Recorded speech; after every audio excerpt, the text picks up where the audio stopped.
Now, people may come in and they may say, like, well, war has losses and there are levels of acceptable losses, but you're already saying, when you've colored that phrasing that way, you've said acceptable losses. What you've said, acceptable loss, there's a part of that sentence that people leave off because it makes you feel gross when you say it. Loss, acceptable loss of human life.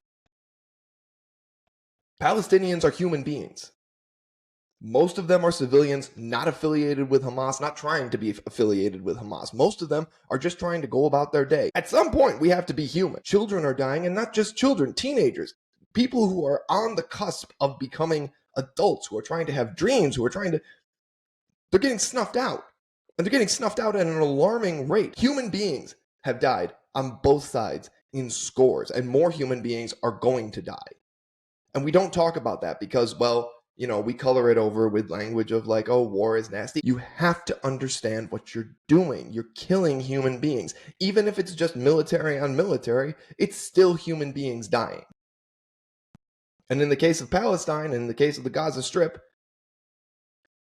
it's mostly civilians because you're fighting an insurgent. You're not fighting a military. You're fighting a terrorist group that pretends to be a government. And in the interim, you're just killing civilians. You're trying to choke out Hamas. Well, I've got to tell you, Hamas prepared for the fact that all their supplies were going to be cut off. The women, children, and men of Palestine did not, because why would they? Because they're civilians, because they were just trying to live.